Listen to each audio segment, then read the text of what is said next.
لیکن ان کے ساتھ کیا ہوا؟ اللہ سبحانہ و تعالیٰ نے ہر لحاظ سے سب کچھ کھول کر واضح کر دیا۔ اب ہمارے اوپر فرض یہ ہے کہ ہم زمین کی سیر کریں اور جانیں وہ کون سے آثار ہیں جن کا بار بار قرآن میں اللہ سبحانہ تعالیٰ نے ذکر کیا، اور ان سے ہمیں یہ اندازہ ہو، یہ ادراک ہو کہ پہلی قوموں کے پاس کیا تھا،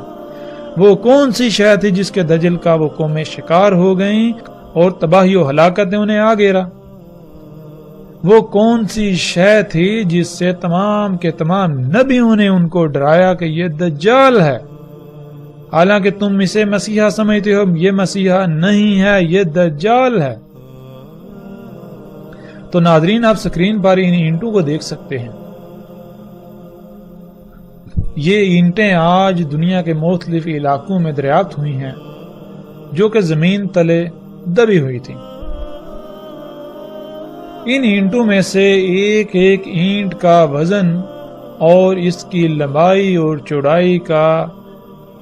جب انسان کو علم ہوتا ہے تو اس کے رونگٹے کھڑے ہو جاتے ہیں۔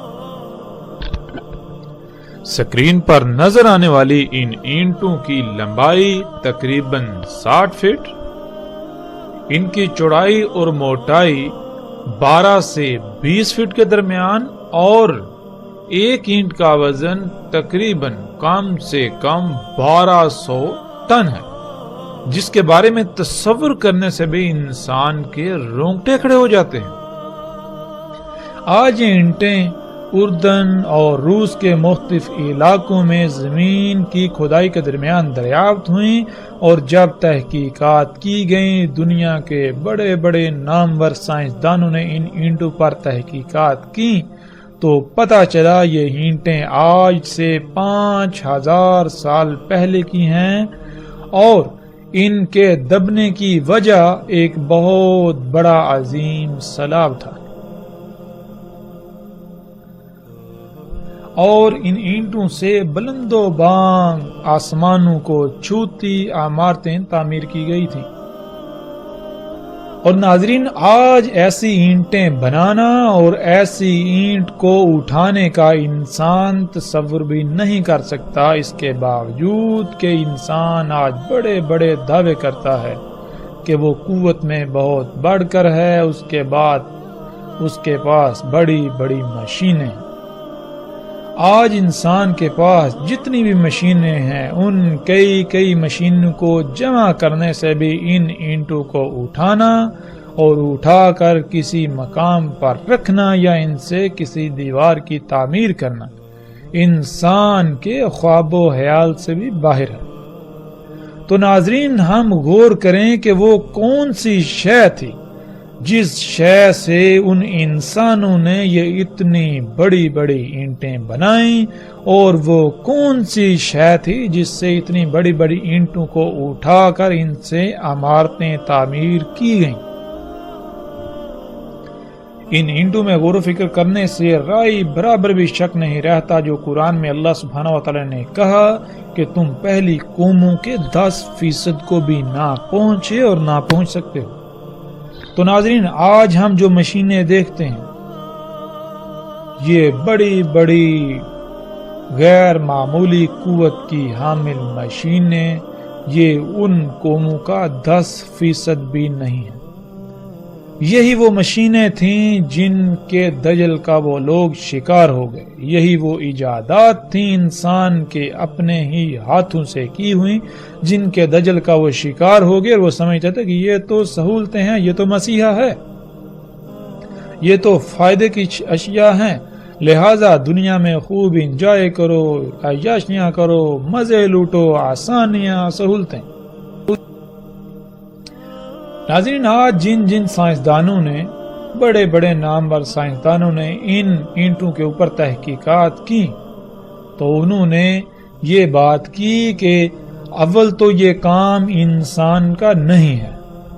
اور اگر کسی بھی صورت یہ یقین دلا دیا جائے یا یہ مان لیا جائے کہ یہ کام انسان کا ہی ہے، تو جن انسانوں نے یہ کام کیا وہ موجودہ انسانوں سے اس قدر ٹیکنالوجی میں بڑھ کر تھے کہ آج کا انسان اس کا تصور بھی نہیں کر سکتا۔ اسی طرح ناظرین سکرین پر نظر آنے والے یہ بلاکس جنہیں ایچ بلاکس کہا جاتا ہے، ان کی تصاویر آپ دیکھ رہے ہیں۔ یہ بلاکس بھی زمین میں دفن ہوئے دریافت ہوئے۔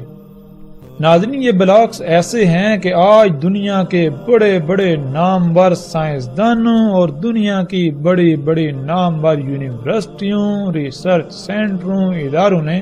ان پر تحقیقات کی تو وہ اس بات کو بتانے سے قاصر ہیں کہ بلاکس کیسے بنائے گئے، ان کو کیسے تراشا گیا، ان کا وزن، ان کا ڈیزائن، ان کو تراشنا آج کے دور میں ناممکن ہے۔ ان بلاکس کو اتنی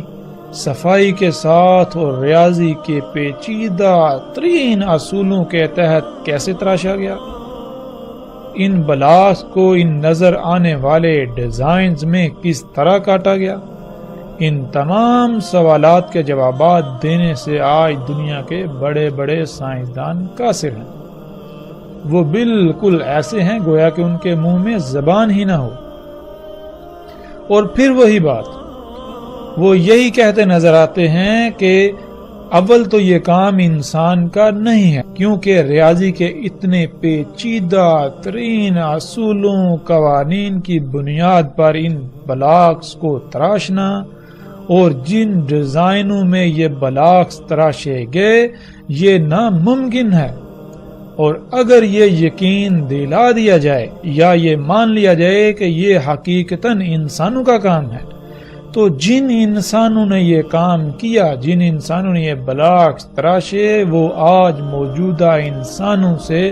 نہ صرف ٹیکنالوجی میں انتہائی غیر معمولی حد تک آگے تھے، بڑھ کر تھے، بلکہ وہ انتہائی غیر معمولی ذہانت رکھنے والے تھے، اور آج کا انسان ان کا مقابلہ کرنے کا تصور بھی نہیں کر سکتا۔